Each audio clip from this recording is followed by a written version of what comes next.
Have you ever met someone at the exact moment your life was falling apart and realized later they were never supposed to be a stranger? Tonight, I'm going to tell you the incredible story of Sophia Monroe, a young woman who ran barefoot through the streets of Chicago, trying to escape the man she once called her husband, a decorated police officer hiding a monster inside. But fate had other plans. Soaked in rain and fear, she ducked under the coat of a tall, quiet man, not knowing he was Luca Romano, one of the most feared Mafia bosses in the city. In that single moment, two broken worlds collided. Her desperation, his silence, her need for safety, his need for redemption. What happened next is a story about danger, trust, and a love that began in fear, but ended in peace. This is the story of the woman who found her freedom under a stranger's coat, and the Mafia boss who found his humanity protecting her. Rain poured down like the city itself was trying to wash away its sins. Chicago's streets gleamed silver and black, traffic lights bleeding red across puddles. Sophia Monroe ran barefoot through the storm, her coat clutched around her torn blouse, breath ragged, heart pounding. Behind her, she could still hear him, his voice cutting through the thunder like a curse. "Sophia!" Carl's voice, her husband. She turned a corner sharply, almost slipping on the wet pavement. The bruise along her cheekbone throbbed where his hand had connected hours ago. The memory replayed in flashes, his rage, the shattering glass, the way he had grabbed her hair and whispered that she'd never escape him. For years she hadn't, but tonight, something inside her had finally broken free. She didn't have a plan, only one desperate goal: get away. Her lungs burned as she darted into a narrow street between tall buildings. Thunder cracked again.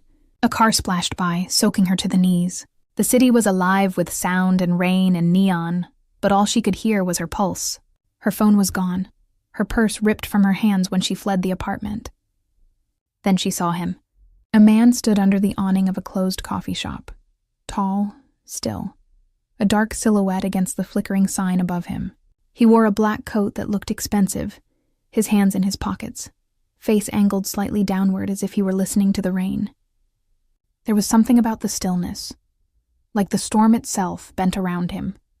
Sophia's mind screamed that she should keep running, but her body was already moving toward him. She had seconds before Carl turned that corner. "Please," she gasped, stumbling to him. Her voice shook, breathless and raw. "Please help me. Don't let him see me." Before he could respond, she pressed herself under his coat, slipping into the space between his body and the wall. The fabric smelled of rain and something rich, cedar and smoke.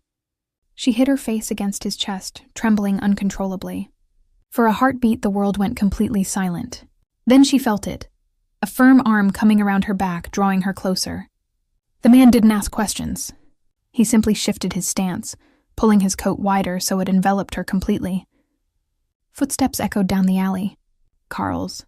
The stranger straightened, his grip tightening subtly around her waist. Sophia could feel the tension in his muscles, the steadiness in his breathing. Through the pounding rain, she saw Carl's reflection flicker past the glass window. The man's body blocked her completely. Carl slowed, scanning the street, cursing under his breath. He was close enough that Sophia could smell the whiskey on his breath even from behind the coat. "Did you see a woman come this way?" Carl demanded. His voice was sharp, authoritative, cop voice. The stranger's reply was smooth, deep, and calm. "No one came this way." Carl hesitated, squinting. "You sure?" The man tilted his head slightly, just enough for the light to catch his eyes. Cold, commanding blue. Positive. Something in his tone carried weight, the kind that made even an angry man think twice.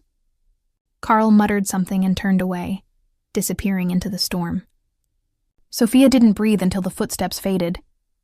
Her knees gave out, and the stranger's arm caught her easily. He steadied her, his hand surprisingly gentle against her arm. "It's over," he said quietly. "You're safe now." She looked up for the first time. His face was striking, sharp jawline, short dark hair slick with rain, a few days' stubble lining his jaw. His eyes, even in the dim light, were the clearest shade of blue she had ever seen, and they were studying her, not with judgment, but with curiosity. She swallowed hard. "Thank you. I I didn't mean to. He shook his head. Don't apologize. He shrugged off his coat and draped it around her shoulders. You're freezing. She blinked at him, shivering as the warmth of the fabric enveloped her. I just needed to hide, she whispered. I didn't know where else to go.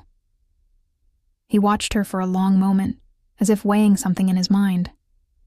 You're bleeding. Her gaze followed his to the cut on her arm. She hadn't even felt it through the adrenaline. It's nothing, she said, but her voice betrayed her exhaustion. Come on, he said finally, turning toward a black car parked across the street. You can't stay out here. I can't, she stammered. If my husband finds me. He opened the car door and looked back at her. He won't. Not tonight. The certainty in his voice made her chest tighten. Against every instinct screaming that she didn't know him, Sophia followed. She slid into the passenger seat, clutching his coat tighter around herself. The car's interior smelled like leather and rain. He got in beside her, the quiet hum of the engine cutting through the storm. She stared at his hands on the steering wheel, strong, deliberate, steady. Where are we going? She asked softly. Somewhere he won't find you. She hesitated. Why are you helping me? He glanced at her briefly, his expression unreadable. Because you asked. The simplicity of it made her throat ache. She turned to the window, watching the city lights blur past as they drove through the rain. Her mind screamed to ask more, to demand who he was, what he wanted, but exhaustion won. Her eyes fluttered shut. When she woke again, the car had stopped. The rain had slowed to a drizzle. They were outside a tall glass building, the kind that screamed wealth. The man got out first, opened her door, and offered his hand. She hesitated, then took it. His hand was warm despite the cold. Where are we? She whispered. My building, he said simply. You'll be safe here. She followed him through the marble lobby, too numb to protest. The security guard nodded as they passed, no questions asked. The elevator ride was silent, only the sound of her heartbeat filling her ears. When the doors opened, she stepped into an apartment that felt more like a fortress, sleek, minimalist, glass and steel, with floor-to-ceiling windows overlooking the skyline. He motioned toward a couch. Sit, I'll get something for that cut. She sat down gingerly, still wrapped in his coat. The city below looked endless. What's your name? She asked quietly. He paused, turning to her with a faint, almost ironic smile. Luca. The name felt heavy, familiar in a way she couldn't place. She nodded slowly. Thank you, Luca. He crouched beside her, pressing a small towel to her arm. His hands were careful, precise. You don't have to thank me, he said. You just have to rest. And for the first time in years, Sophia felt like maybe, just maybe, she could. He rose and disappeared into another room, returning a minute later with a first aid kit and a folded gray blanket. Here, he said simply. You're shaking. Sophia accepted the blanket, clutching it tightly as he sat across from her, opening antiseptic wipes and bandages with a precision that suggested long practice. His movements were calm, methodical, like someone used to patching wounds, not paper cuts, but real ones. Hold still. The sting of alcohol made her flinch, and his eyes flicked up immediately. Easy, he murmured. I won't hurt you. That quiet assurance said in that low voice broke something inside her. She blinked rapidly, willing the tears not to come. I'm sorry, she whispered, embarrassed by her own trembling. You don't have to be. He wrapped the bandage around her arm, his hand steady, his touch light. You live close? He asked after a pause. Not anymore, she said bitterly. I left. He didn't press. The silence between them wasn't awkward. It was heavy with the kind of understanding two people share when they both know pain, but don't want to name it. After a moment, Luca leaned back. You can use the guest room. Shower, sleep. No one will bother you. Sophia looked around at the vast, immaculate apartment. You live here alone? A faint smile. Alone enough. He stood, walked toward a small bar tucked near the windows, and poured himself a glass of something amber. You should eat, he said without turning. There's food in the kitchen. She didn't move. Why are you being kind to me? He turned then, one hand in his pocket, the other holding the glass. Because you needed it, he said simply. There was no smile now, no softness, only a quiet sincerity that unnerved her. She couldn't remember the last time anyone had helped her, without wanting something in return. When he disappeared into what she assumed was a study, she finally stood and wandered to the tall windows. The city glittered below like scattered jewels. Her reflection looked fragile, pale, eyes red, hair damp and tangled. She didn't recognize herself anymore. A faint noise made her turn. Luca had returned, holding out a folded white shirt and black sweatpants. "You'll drown in them," he said, "but they're clean." She managed a weak laugh. "You don't have to." "I know," he interrupted softly. "But I want to." There was no argument left in her. She took the clothes and went to the guest room. The hot shower burned her skin, washing away the night's dirt, but not the memories. Every time she closed her eyes, she saw Carl's face, the rage twisting it, the promise he'd made. "You'll never leave me alive." When she emerged, the apartment was quiet. Luca was nowhere in sight. She sat on the edge of the bed, his oversized shirt hanging loose on her shoulders. The faint scent of his cologne, wood smoke and leather clung to the fabric. She told herself to sleep, to run in the morning, to find a way to disappear. But exhaustion pulled her under before she could decide. Sunlight found her through the half-open curtains. For a second, waking felt like safety. Then she remembered everything. She sat up fast, scanning the room. Her clothes were neatly folded on a chair, dry and clean. A tray rested on the nightstand. Coffee, toast, fruit. She stepped into the living room cautiously. Luca stood by the window, a phone to his ear. His tone clipped but calm. "No, keep it quiet," he said. "If anyone asks, she's family. That's all they need to know."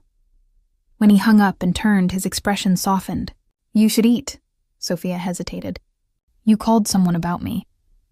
"I told my staff you're under my protection," he said simply. "Protection?" she repeated. He shrugged. "You looked like you needed it." Something about the word protection made her chest tighten. She wanted to thank him, but gratitude felt too small for what he'd done. Instead, she sat down at the table and picked at the fruit. He watched her for a moment, then said, "You don't have to tell me who he is. But whoever hurt you, he won't come near this building." Her fork froze midair. "You don't know that." He met her eyes, his calm almost frightening. "I do." A long silence stretched between them. Finally, she whispered, "He's a cop. He'll find me." For the first time, Luca's jaw tightened. "Then I'll make sure he wishes he hadn't." The way he said it, quiet, final, sent a chill through her. She realized she knew nothing about this man. "Who are you?" she asked. He looked at her for a long beat, then set his glass down. "Luca Romano." She blinked. The name sounded familiar, heavy. It took a second to place it. Then she remembered headlines she'd skimmed years ago. Rumors, speculation, whispers about a powerful family that controlled half of Chicago's underworld. "You," her voice faltered. "You're that Luca Romano?" He didn't deny it. Sophia's breath hitched. The coat, the silence, the way the security guard hadn't even looked at her. It all made sudden, terrifying sense. "Oh my God." She pushed back from the table. "I can't be here." He didn't move, just watched her panic. "Where would you go?" "Anywhere," she said. "Away from this." "Back to him?" The question hit like a slap. "No." "Then stay," he said, his voice low. "At least until you figure out what away looks like." She hesitated. "You expect me to trust a man people call a criminal?" He leaned forward slightly. "Do I look like your husband?" The air between them stilled. The answer was obvious. Her pulse slowed. She exhaled shakily. "No," she said. "You don't? Then start there," he said. He rose, slipped on his jacket, and nodded toward the door. "I'll be gone a few hours. There's food, clothes, anything you need. Don't open the door for anyone." When he was gone, the silence pressed in. Sophia sank into the couch, staring out at the skyline. Somewhere out there, Carl was probably tearing the city apart to find her. She should run while she still could. But instead, she pulled his coat tighter around her and whispered to no one. Just one more day. The hours crept by slowly. Outside the floor-to-ceiling windows, the rain thinned into a cold, gray drizzle. Sophia tried to distract herself. She made coffee, wandered through the vast apartment, folded and refolded the blanket. But nothing quieted the restless fear crawling under her skin. Every creak of the building made her heart jump. She stopped at the bookshelf along the far wall. Rows of first editions, neat and precise. A framed photo sat among them. Luca, younger, standing beside a dark-haired man who looked enough like him to be family. Both were smiling, but there was something restrained about Luca's grin, as if even then he was holding something back. Beneath the photo was a small silver urn. The sight of it made her chest tighten. Whoever that man was, he mattered. The elevator chimed. Sophia froze. A keycard swipe. The soft roll of wheels on marble. For one sharp second she thought it was Carl, that he had found her. She grabbed the first thing within reach, a heavy crystal decanter, and held it up like a weapon. Then Luca's voice. Easy. Her shoulders sagged with relief. He was standing there, hands raised slightly. His suit was still immaculate, though there were faint drops of rain on his collar. "If you're going to hit me," he said, almost amused, "aim for the left side. It's already broken." Sophia set the decanter down, her hands trembling. "Don't do that. Don't just appear." He gave a small nod. Noted. He walked past her to the bar, poured himself a drink, and sank into the leather chair by the window. The silence stretched. Finally, she said, "Who was he?" "In the picture." Luca's jaw flexed. "My brother." A pause. "He died 6 years ago." "I'm sorry." He glanced at her, as if weighing whether she meant it, then nodded once. "Me too." Sophia hesitated, then asked, "Was it your world?" He didn't answer directly. He wanted out. I didn't stop him soon enough. His gaze drifted toward the skyline. In this city, there are only 2 kinds of people. Those who own the fear and those who live inside it. She shivered. "And which one are you?" Luca looked at her fully now, his eyes like a storm caught in glass. "I used to think I owned it." He stood, crossing to the kitchen. "You should eat. You look like you haven't slept in days." "I can't," she said quietly. "Every time I close my eyes, I see him. The husband." Sophia nodded. Luca leaned against the counter. "You could press charges." She laughed bitterly. "He is the police." That drew silence. Then, softly, Luca said, "Then we do it another way." Something in his tone sent a chill down her spine. "What way?" He set his glass down, eyes unreadable. "You let me handle it." She stared at him, searching his face. "You mean, kill him?" He didn't reply, which was answer enough. "No," she said quickly. "No, I don't want that. I just want to be free." He stepped closer, stopping when she flinched. "Freedom doesn't come by asking nicely, Sophia. It's not your decision." "Then make one," he said quietly. "Run if you want, but he'll find you again. He'll keep finding you until someone stops him." Her throat worked. "And that someone is you? I keep my promises." The certainty in his voice frightened her almost as much as Carl's temper. But beneath it was something else, a conviction that sounded almost like faith. "Why?" she asked. "Why do you care what happens to me?" He exhaled slowly. "Because when you ran into me last night, you didn't scream." That confused her.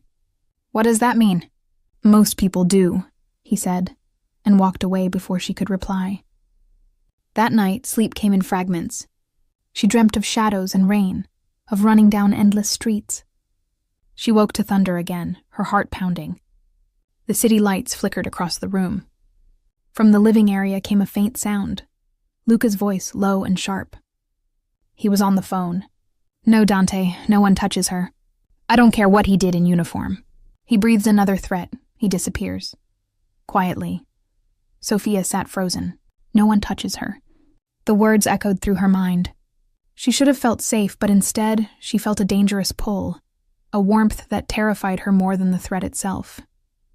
She lay back down, eyes fixed on the ceiling, listening as his footsteps passed the doorway. For a long moment he stood there watching her. Then the soft click of the door, and he was gone. Morning brought a fragile calm. The city buzzed below, horns and chatter like distant waves. Luca was gone again, but he'd left a note on the counter in bold, careful handwriting. "Stay inside. Someone will bring you breakfast. Don't open the door." Ella knock came an hour later. She almost ignored it, then peeked through the small camera screen by the door. A young woman stood outside holding a paper bag. Brunette, neat, polite smile. Sophia hesitated, then opened the door. "You must be Sophia," the woman said softly. "I'm Elena. I work for Mr. Romano." Sophia blinked. "You know about me?" Elena smiled faintly. "He doesn't let many people know things. But he trusts me." She handed over the bag. "There's coffee and pastries. And this." Inside was a phone. A brand new one. Elena's tone was gentle but firm. "He said if you ever need him, call that number. Only that number." Sophia turned the device over in her hand. "He doesn't even know me." Elena's smile deepened. "That's exactly why he's helping you. He doesn't know how to stop." That afternoon, Sophia wandered again. The air inside the penthouse was still, the city hummed below a dull heartbeat. She found herself by the piano in the corner, an antique Steinway, dustless and perfectly tuned. She ran her fingers across the keys. One note echoed, then another, soft, tentative, until the melody began to form, a tune she hadn't played since she was 16. She didn't hear Luca return until the final chord faded. He stood in the doorway watching her, rain dripping from his coat. For a moment, neither spoke. "I didn't know you played," he said. She startled, embarrassed. "Sorry, I shouldn't have—" "It's fine," he interrupted. "It's nice." He walked closer, leaving wet footprints on the floor. "What's it called?" "Clair de Lune. My mother used to play it." He nodded slowly. "She taught you?" "She tried." Sophia smiled faintly. "I wasn't very good at lessons." Luca's eyes softened. "You're better than you think." The compliment felt strange coming from him, unexpectedly gentle. He hung up his coat and sat on the couch, elbows resting on his knees. "You look less afraid today." "I'm trying not to be," she said. "Keep trying." For a moment, the sound of the rain filled the silence between them. Then he said quietly, "I met with someone this morning. Your husband filed a missing person report." Her blood ran cold. "He's looking for me. He's looking for both of us now." Her gaze shot up. "What do you mean?" "He knows you were with a man. There are cameras outside that cafe." His voice stayed calm, but his jaw was tight. "That means he knows my name." Sophia gripped the edge of the piano. "So now what?" "Now," Luca said, "I make sure he never uses it again." He turned from her and walked toward the window. The skyline lay beneath them, gray and endless, the lake beyond it glimmering like cold steel. When he spoke again, his voice was steady, as if he had already decided something. "He'll keep coming until he believes you're gone. So I'll make him believe that." Sophia frowned. "You can't. What does that even mean?" Luca faced her. "It means that by the time I'm done, the only thing left of your husband's reach will be his badge and his pride. Both will be useless." She shook her head. "You can't just destroy people." "I don't destroy people," he said. "I remove threats." The calmness in those 3 words chilled her. He took a step closer, and the light caught the faint scar along his jaw. "Don't look at me like that," he said quietly. "You came to me to be safe. Let me make you safe." She wanted to argue, but her voice wouldn't come. Instead, she whispered, "I don't want more violence." For a heartbeat, his expression softened. "Neither do I." He looked away again. "But sometimes the only way to end it is to finish it."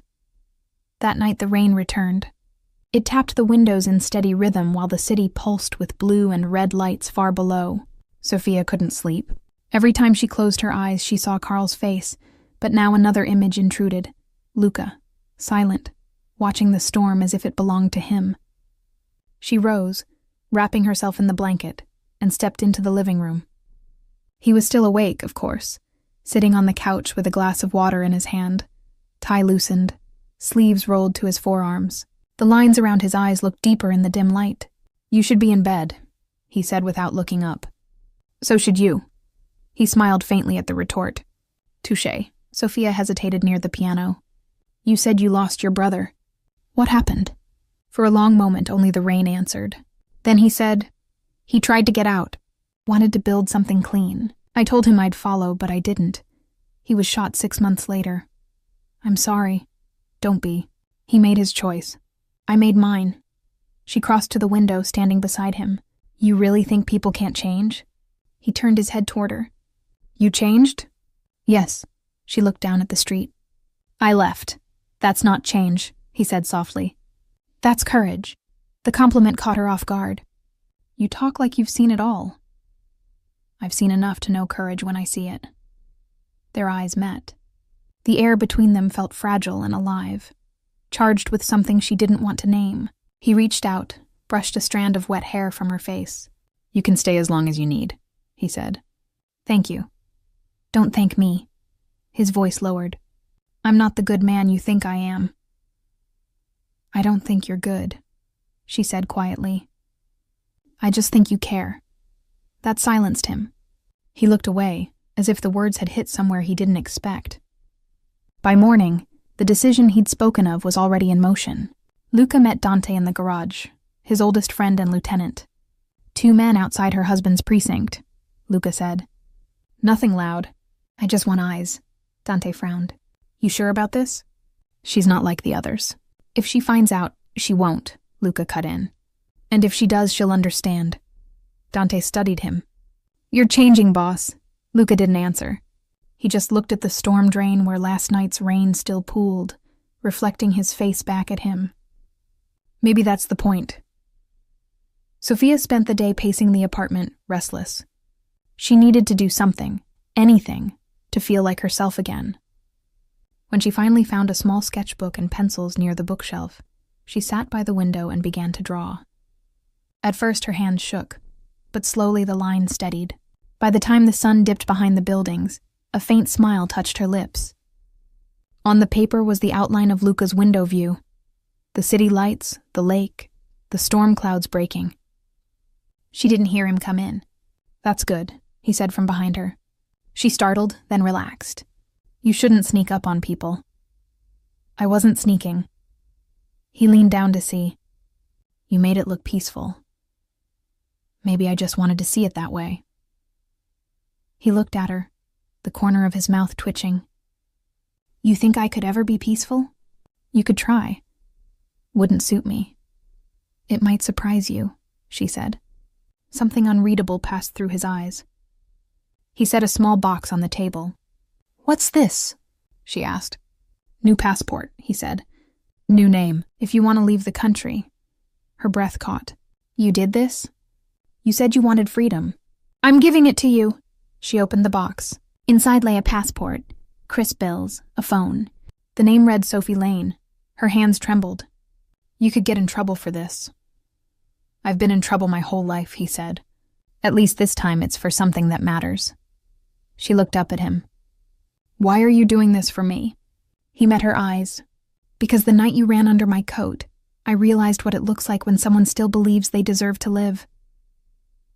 Later, as dusk bled into night, Luca's phone buzzed. He listened for a few seconds, face tightening. When he hung up, he turned toward her. Your husband's on the move. He's asking about me through people he shouldn't. Sophia's stomach nodded. You said you'd make him stop. Without killing him. I will. How? He didn't answer. He just grabbed his coat. She caught his arm. Luca, please. Don't become what he is. He paused. For a second, she saw the conflict flicker in his eyes.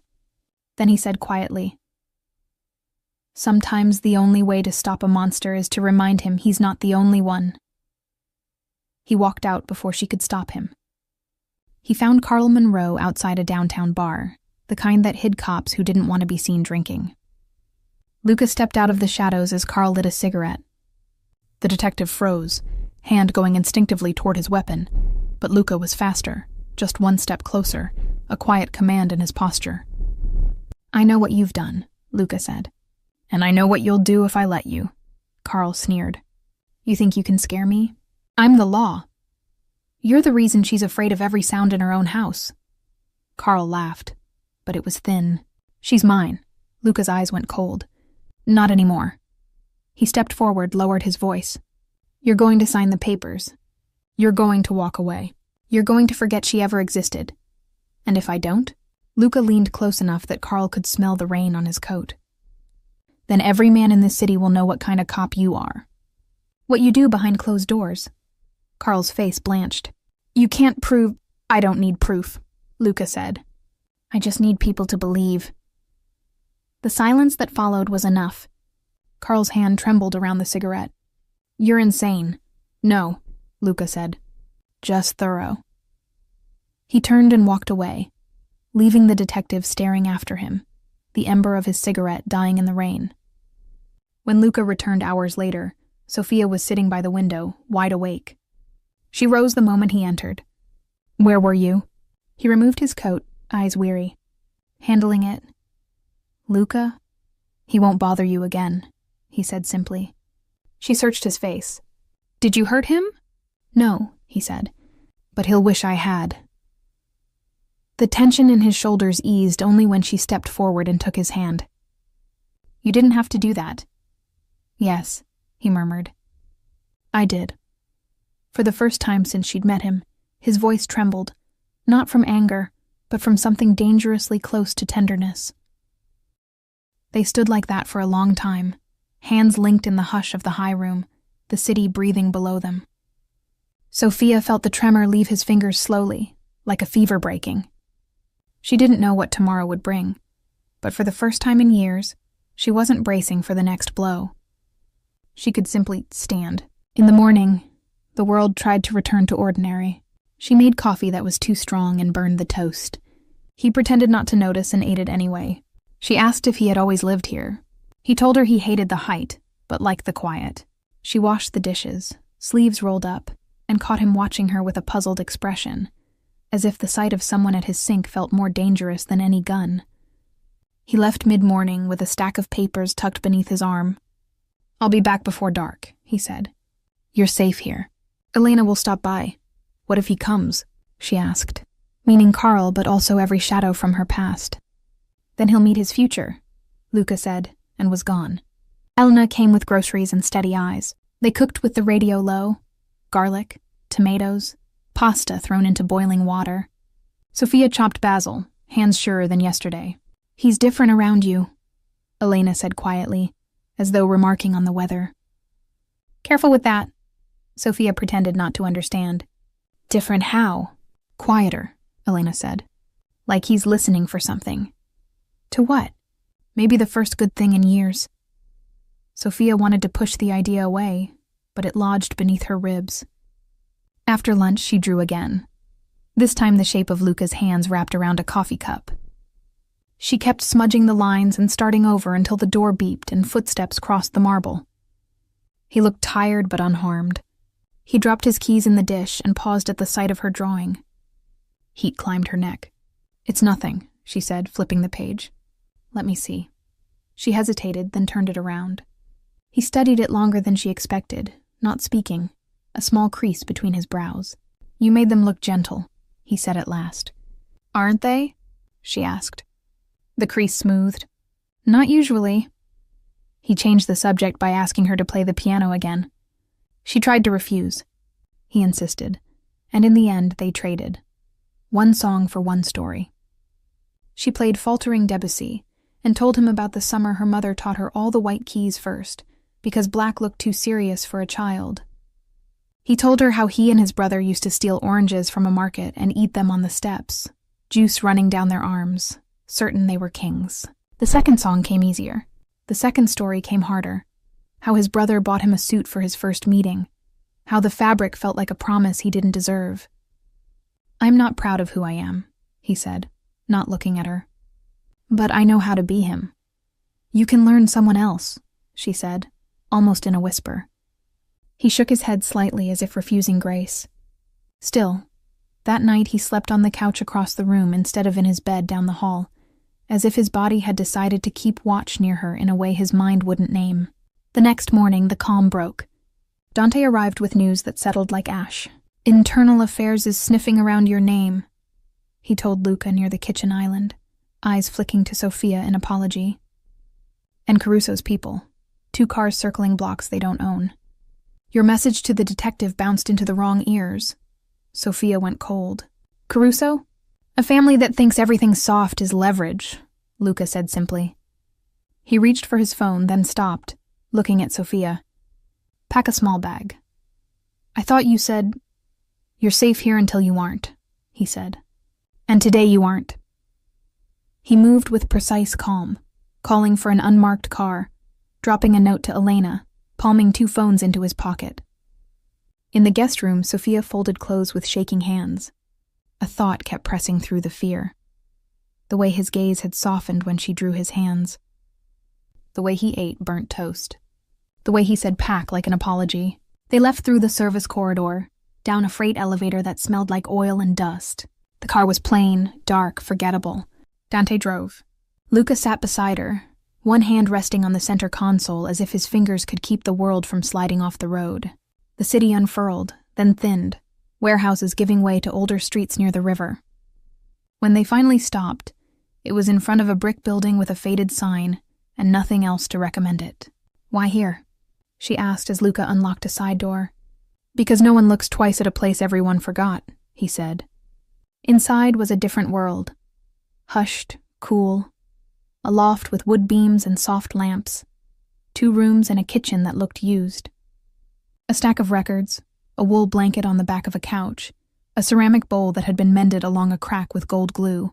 Her fingers went to the seam. Kintsugi, he said, noticing. Fixing something with gold so the break becomes part of the design. That's beautiful, she said.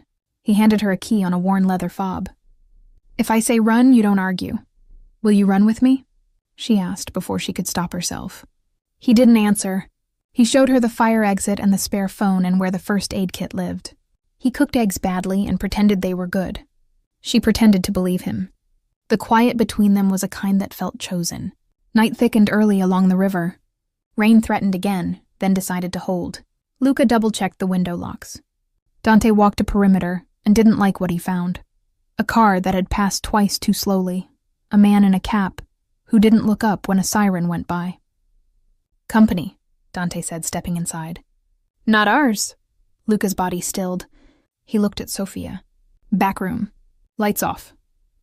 His voice had shifted, not cruel, not loud. Steel under velvet. She obeyed. Every nerve remembering old drills learned in fear, her body moving before her mind caught up. In the dark she could hear them. Footsteps in the hall outside. A quiet knock that didn't belong to a neighbor. The polite scrape of danger rehearsing patience. Luca opened the door on the second knock, chain still on. Closed, he said. We're not here to shop, a voice replied, low and amused. Mr. Romano, you've been hard to reach.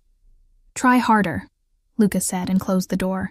The third knock came with a hand on the frame and a shove. The chain held. The wood complained. Dante was there now. The click of safety off a small weapon, a whisper Sophia felt in her spine. The voice outside was patient.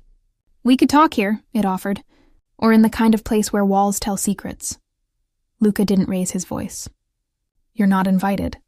Silence stretched, then footsteps retreated. A car door opened and closed. Dante exhaled. They'll be back, he said. I know, Luca replied. He waited a full minute before he went to find her.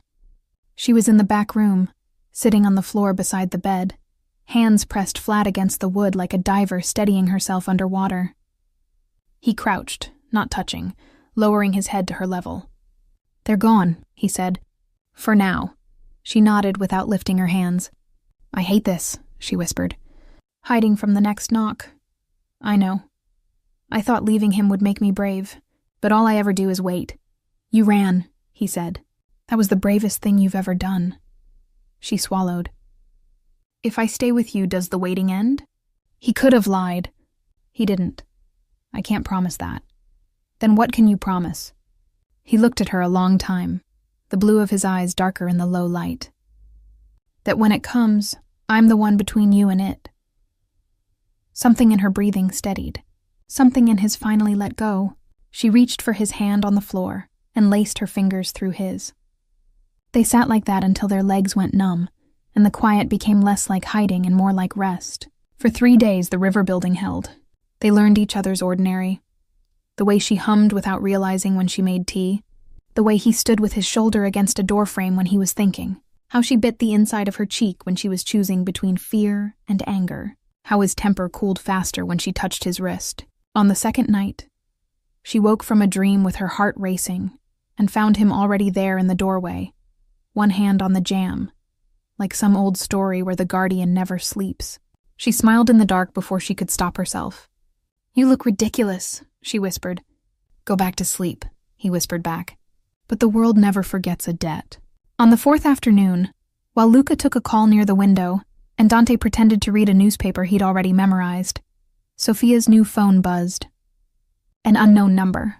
She stared at it until it stopped, started to put it down, and it buzzed again. Her thumb hovered, then pressed. "Hello?" A breath. Then Carl's voice, almost gentle. "Sophie." Her chest went ice cold. "Don't call me that." "You sound good," he said. "Healthy. I've been worried." "Don't," she said, forcing her voice not to shake. "I'm not yours." "Everyone belongs to someone," he murmured. "You belong where you're kept safe." She nearly hung up. Then he said, "He can't keep you safe. You don't get to talk about safety." "The thing about men like him," Carl continued as if she hadn't spoken, "is they start fights to prove they can end them. Then people you don't even know bleed. Are you ready to bleed for his pride, Sophia?" She found the right anger. "I already bled for yours, Islands." When he spoke again, the silk was gone. "He won't be there when it matters." "He already is." She ended the call with hands that shook so hard she dropped the phone. Luca was beside her before the phone hit the floor, Dante already at the window. The question in Luca's eyes told her he'd heard enough to know who it was. "I'm sorry," she said. "I shouldn't have answered." "You can answer anything you want," he said. "You don't ask permission here." "He knows where we are?" "No," Dante said, peering through a slit in the curtain. "But he wants us to think he does." Luca picked up the phone and slid it across the table to her. "If he calls again, you tell him one thing." "What?" "That if the past wants you back," Luca said, voice low, "it has to go through me." The words hung in the air like a promise and a threat. Sophia stared at him, the sound of rain beyond the windows deepening into something steady and relentless. "And if it does?" she whispered. Luca's gaze didn't waver. "Then it won't leave the same." He turned to Dante. "Move the car underground. No patterns, no routines. I want eyes on Monroe's precinct, his favorite bar, his apartment. Nothing noisy. If he makes a wrong move, I want to know before he does." Dante nodded and slipped out the back door without another word. Sophia watched silently, a war inside her heart. Luca had just declared open battle in a world she didn't understand, one she had only read about in headlines. She wanted to tell him to stop, that violence wouldn't fix anything. But when she looked at him, at the calm authority, the careful restraint in every movement, she knew this was his language. Protection to him wasn't a word, it was a vow. He turned back to her and found her standing still, arms wrapped tightly around herself. "You're shaking," he said. "I'm fine." "No," he said quietly. "You're not." He stepped closer, slow enough for her to stop him if she wanted. She didn't. His hands came up and rested lightly on her arms, steady and warm. "You don't have to be afraid of me." "I'm not," she lied. He tilted his head. "You're afraid of what I'll do." That she couldn't deny. Her silence was enough of an answer. Luca let his hands fall. "You think I solve everything with blood. But I don't kill men like your husband for sport, Sophia. I make them irrelevant." "Is that supposed to make me feel better?" "No," he sighed. "But it's the truth." She turned away, staring out the window. The city lights blurred against the glass. "You could walk away," she said. "You could just let it go." "I did that once," he said softly.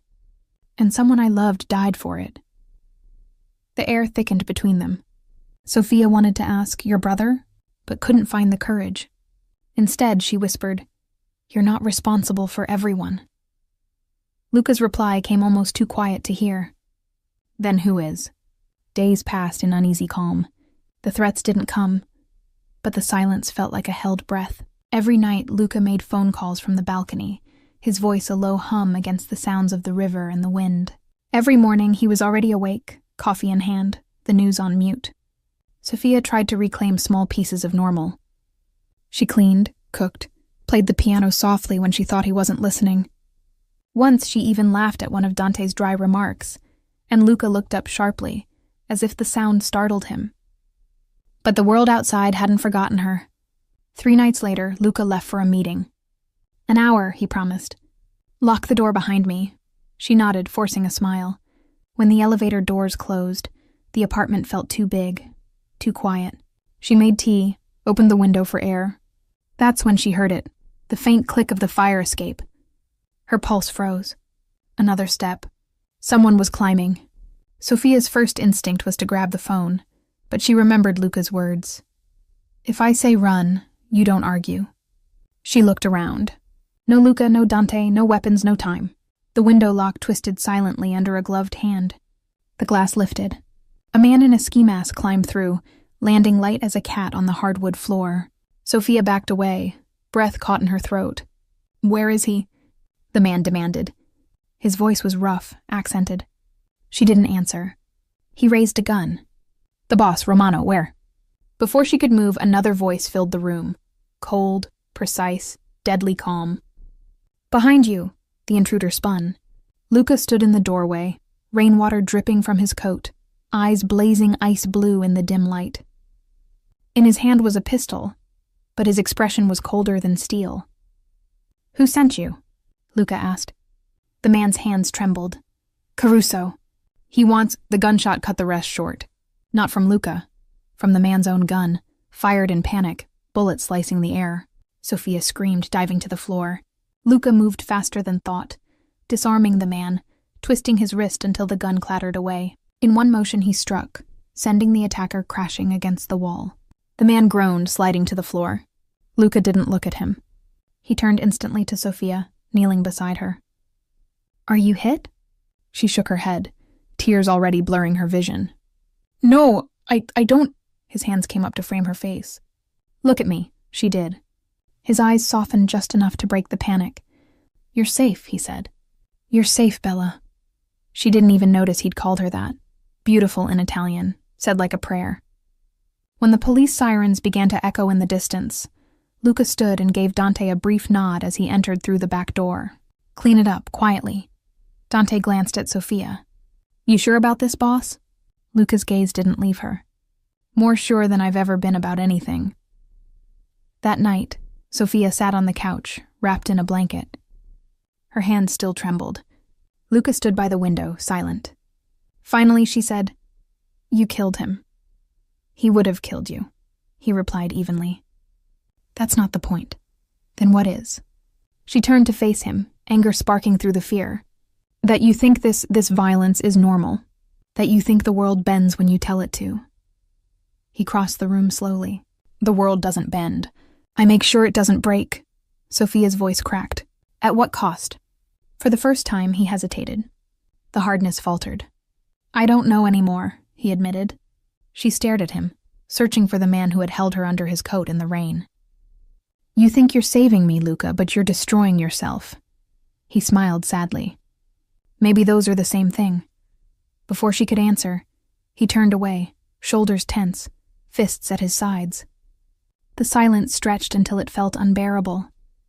Then softly she said, "You're not alone anymore." He froze. "I don't need a savior," she whispered. "I need someone who wants to live." When he looked back at her, there was something raw in his expression, something that looked a lot like hope. He walked back slowly and sank to the floor in front of her, his head resting against her knees. "You make it sound so easy," he said. "It's not," she murmured, running a trembling hand through his hair. "But it's possible." And for the first time in years, Luca closed his eyes, not from exhaustion or defeat, but from the fragile relief of being believed. They left the city before dawn, the sky a washed-out gray over the freeway. Dante drove. Sophia sat in the back seat with a duffel at her feet, staring at the blurred light sliding across the window. Luca rode beside her, silent, one hand braced against the door. No one spoke for miles. When the skyline finally shrank behind them, Sophia whispered. Where are we going? North, Luca said. A place by the lake. It's quiet. Dante added without looking back. No cameras, no questions. She nodded, clutching the coat tighter around her. And then what? Then we breathe, Luca said. The cabin waited at the end of a dirt road, half hidden among birches and pines. A small dock reached out over still water. Inside, the air smelled of cedar and old smoke. Luca opened the windows, let the lake wind roll through, then set his gun on the counter and said, No business here. Sophia walked slowly through the single room.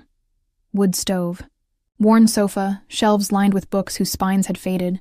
You come here often? Only when I forget who I am, he said. You forget? Not enough. They ate whatever Dante found in the pantry.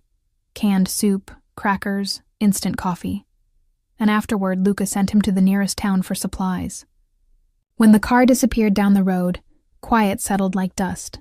Sophia stood on the dock, arms folded, staring at her reflection trembling on the surface. Luca joined her after a while, hands in his pockets. You don't like silence, he said. It reminds me I don't know what comes next. You don't have to.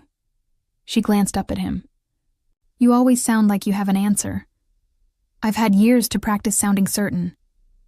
Does it work? He smiled without humor. Sometimes. A breeze lifted her hair. The scent of pine wrapped around them. She turned back to the lake. I keep thinking about the night I ran into you, she said. If I'd gone the other way, you'd still be running, he finished. And I'd still be standing in the rain wondering what it feels like to be found. The words slipped out before he could stop them. They hung there, fragile and real. She didn't answer, only reached for his hand. He let her take it. Days blurred into a rhythm. They patched the leak in the roof together, cooked badly, laughed once or twice. Sophia drew again. Luca read from old books with pages yellowed at the edges.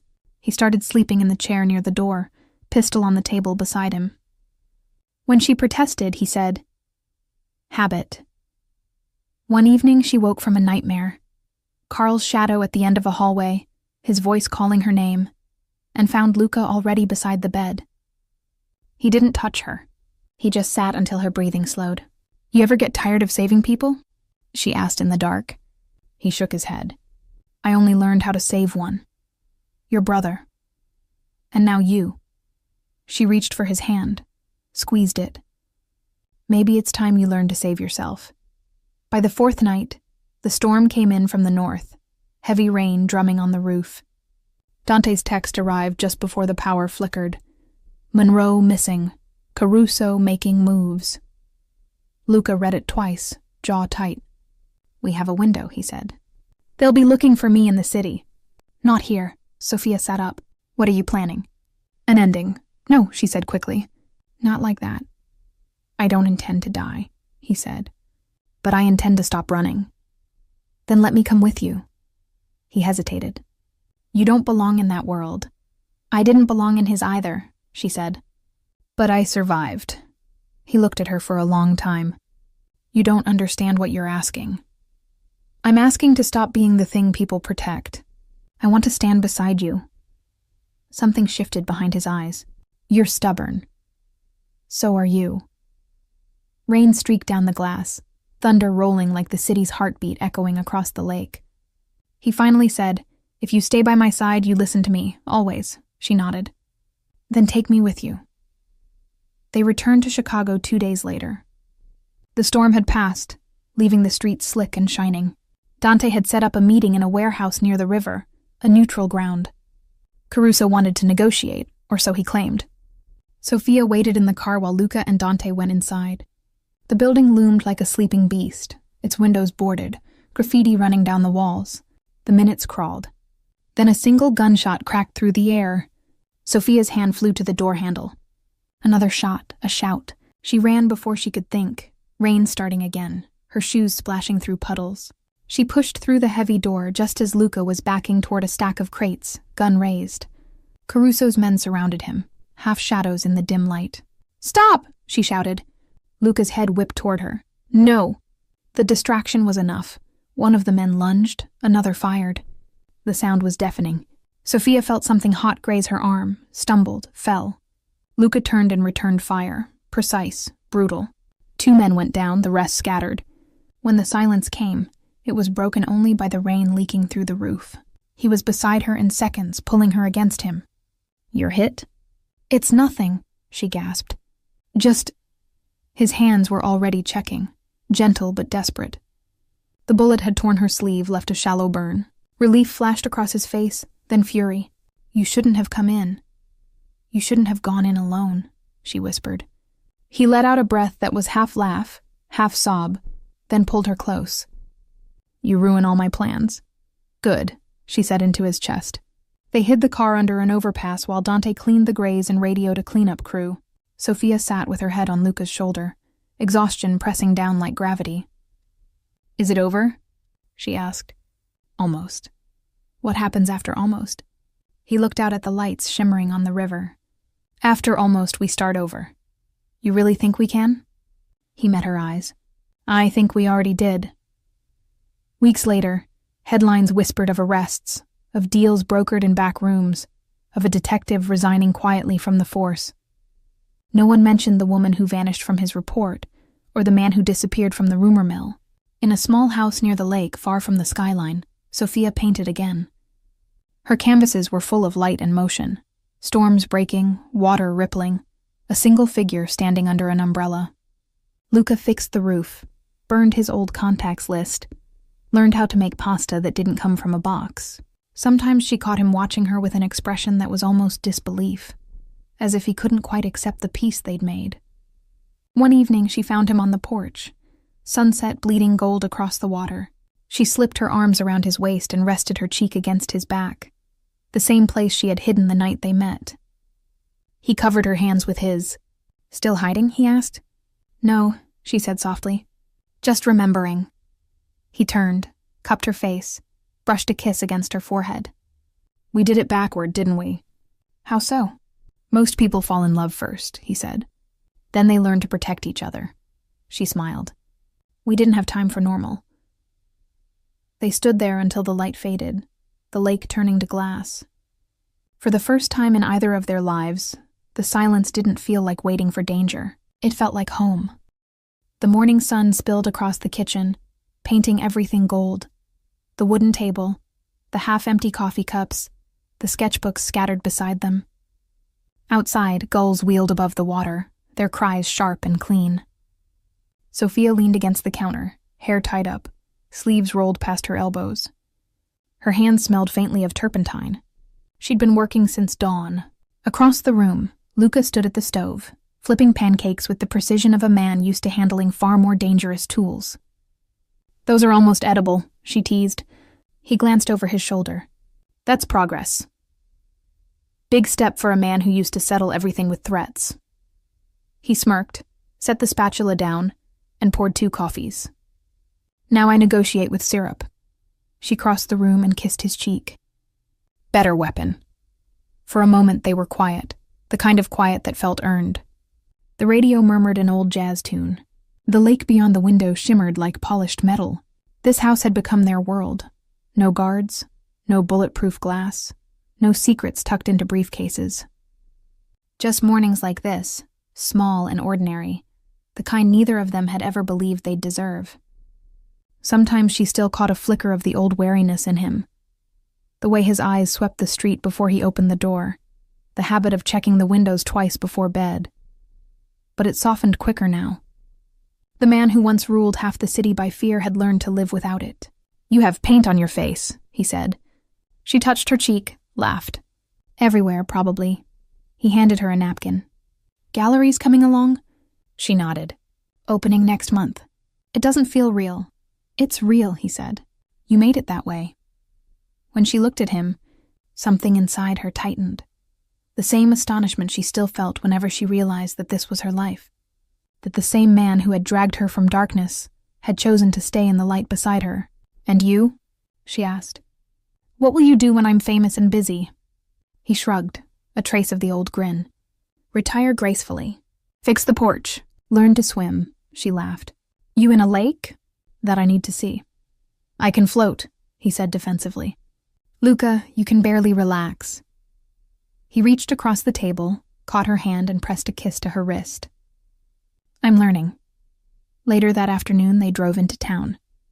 The small harbor buzzed with weekend noise. Families, markets, the smell of fresh bread. Luca carried the groceries while Sophia stopped to talk to the baker, the bookseller, the kid from the pier who brought her seashells for her art. People greeted her by name. They greeted Luca with polite curiosity. Most knew him as Mr. Romano, the quiet man who fixed things for the church and donated lumber to the new library. No one asked about the past, and he never offered. As they walked back to the car, Sophia slipped her hand into his. "You fit here," she said. "I didn't think I could fit anywhere. You just needed less space to fill." He squeezed her hand. "And you needed more," she smiled. "Guess we balanced out." That night, thunder rolled far out over the water, a summer storm heading east. They sat on the porch with the lights off, the world silvered by lightning. The smell of rain took her back, to that first night, to the city, to the stranger's coat she'd hidden under. She looked at him now and felt the same strange safety. He noticed her staring. "What?" "Just thinking. Dangerous habit. About the first time I saw you." He chuckled softly. "I was hoping you'd forgotten." "Never. You looked impossible." "I was." She turned her head against his shoulder. "And now?" "Now I'm human," he said. "And that's your fault. I'll take the blame." Lightning flared. He caught her chin, kissed her. The rain began, soft and steady, drumming on the roof. They stayed outside, soaked and laughing, until the chill drove them in. Inside, she lit a fire and he poured wine, and the storm moved east, leaving only the hiss of water on the windows and the steady crackle of the flames. Months later, her gallery opened. The collection was called The Distance Between Storms, paintings of rain, of shelter, of the moments when fear and beauty lived in the same breath. The final canvas, placed at the center, showed a woman under a stranger's coat, light spilling around them, the city dissolving into shadow. The signature in the corner read SMR. Luca stood at the back of the room, unnoticed, a suit instead of a leather coat, hands folded behind him. When Sophia finished her speech and the crowd began to mingle, she found him where he always was, near the exit, watching. She reached up, straightened his tie. "Still guarding the door?" she teased. "Old habits." She nodded toward the painting.